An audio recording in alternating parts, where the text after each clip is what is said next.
এতক্ষণে মনে হয় আমাদের বিয়ের কথাবার্তা সব ঠিক হয়ে গেছে। একটা যদি আছে। যদি? যদি তোমার বড়লোক বাবা মার আমার মধ্যবিত্ত বাবা মার বাড়ি পছন্দ হয়।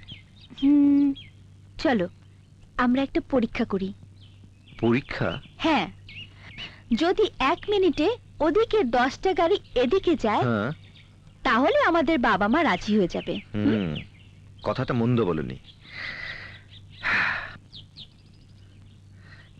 গেট সেট গো, শুরু করো। 1 2 3 4 5 3 4 30 সেকেন্ড। 5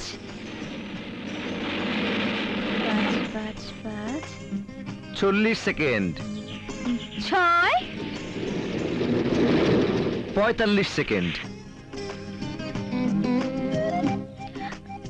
আয় আয়, আর 4টা গাড়ি আয়। 50 সেকেন্ড। আয়, আর 4টা গাড়ি। 55 সেকেন্ড। হ্যাঁ, 7 57 58 59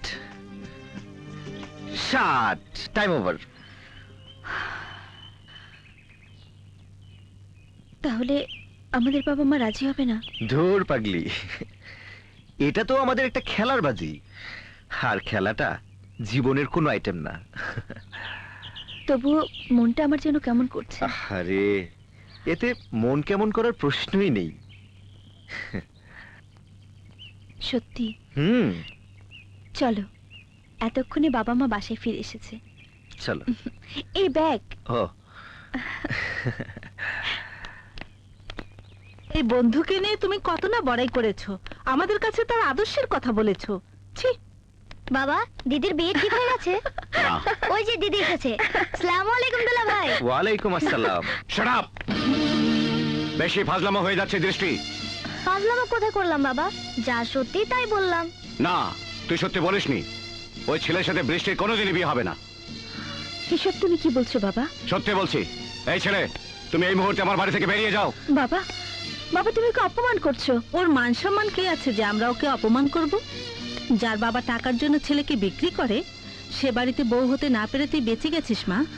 আপনাদের যা খুশি আপনারা আমাকে বলুন, আমার শ্রদ্ধেয় বাবাকে কোনো খারাপ কথা বলবেন না। যে বাবার নামের আগে বেশ গর্ব করে শ্রদ্ধেয় শব্দ উচ্চারণ করলে, তোমার সেই বাবাই বৃষ্টির সাথে তোমার বিয়ের প্রস্তাব প্রত্যাখ্যান করেছে। না না, এ কথা সত্যি নয়, আমি বিশ্বাস করি।